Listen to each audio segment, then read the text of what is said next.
bags where horror lies.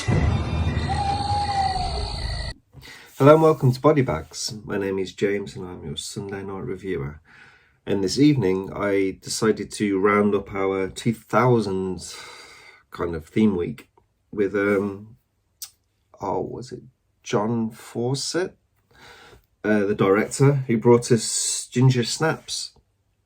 So this is actually one that I was never really that into. I remember seeing it kind of close to when it came out, maybe the same year or something close. I just didn't really enjoy it. I was, I don't know, maybe that was the time where I was really into like more, let's say more obscene horror, more brutal horror, I think. And what I was wanting from a werewolf movie, that did not deliver.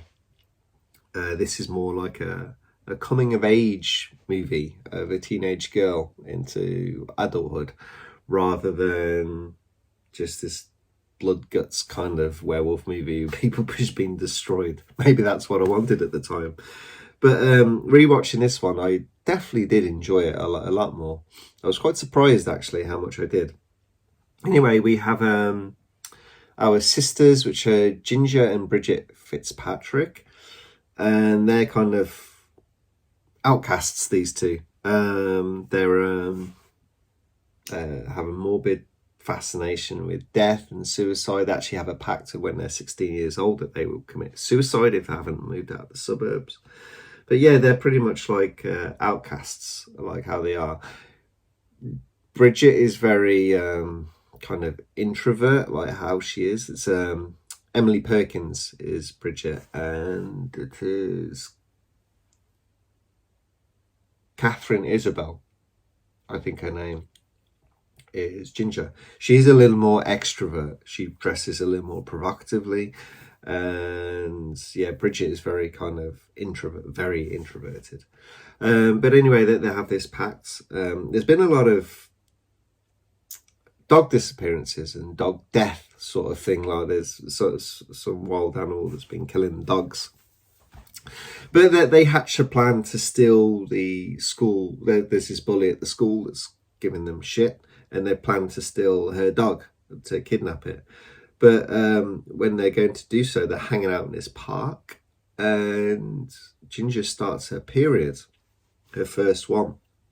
That's been a bit of a thing in the movie. Like the mother is like, when are their periods gonna? The parents are weird in this as well, the mom and the dad. It's quite cool though.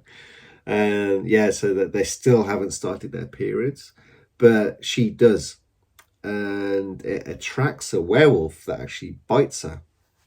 But they manage to escape, and it just gets destroyed, this werewolf, by this van that's driven by this kind of like another, I think it's not in school actually, it's a local drug dealer anyway. So we kind of learn his character, which he comes in and out of the movie.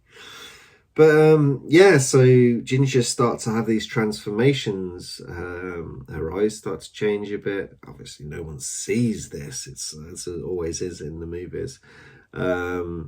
She's getting sharp claws. She's getting a tail. She's growing hair in different places. So yeah, it's starting to go a bit bad. She's dressing, how she's become ultra provocative, very sexualized. That's what this transformation brings. It's like coming into womanhood, coming into the werewolfhood. Yeah, highly sexualized, and she actually loses her virginity to this kid. And I think this is the only werewolf movie that I know that someone gets infected by having sex, unprotected sex with a werewolf. It's funny, this one bit he's peeing, and the skull, there's all this blood coming out, and he's freaking out.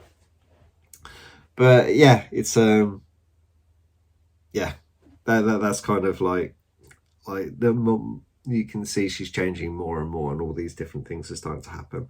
At one point, the school bully confronts her about her missing dog. The dog does go missing, and they have a fight, and she kind of accidentally kills her, sort of thing.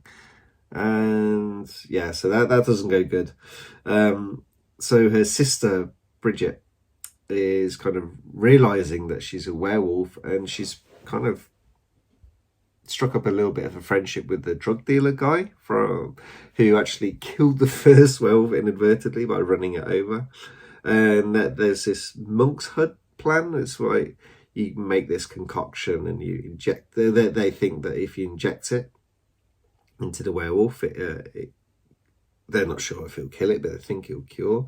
So what she does, she tries it on this kid that got infected, and he actually does come round. So it's like, oh, it's a cure. So obviously then it's how do we kind of get it into my sister? Like, got to inject her, because yeah, she's changing more and more. She's getting more aggressive. There's more deaths in the film. There's like a school, I think it's a janitor or something, or one of the school teachers or something like that, but she massacres them kind of quite brutally.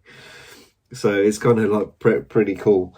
There's this drug dealer is having this like Halloween party and hatching a plan that's when they'll kind of get her. So they bring her there, but it all goes to kind of like shit, and she starts to like change more and more, and the big transformation is coming. So they kind of they're taking her out of the place, and like she's in his van. They're going to take her somewhere to kind of inject her, and she actually changes at that point and into a full-blown werewolf. And it's cool. I won't actually go into the third act. I was kind of starting to, you probably heard us starting to peel back a little bit on the details, because if you've not seen it, I don't want to kind of like give it totally away. It's kind of like, I'm quite happy to talk about the first two acts, but the third act is kind of, that's one I always want to leave the lightest, because that's kind of the meat on the bone, kind of, as you could say. So yeah, I don't want to ruin the whole movie if you haven't seen it, but it's a good watch. Scream Factory have a really old blue of it now, and I think it's NSM in Germany have I don't know if they use the same transfers as Scream Factory and others, but this German release company for Region 2 people, they always, like, all the movies have like really great transfers.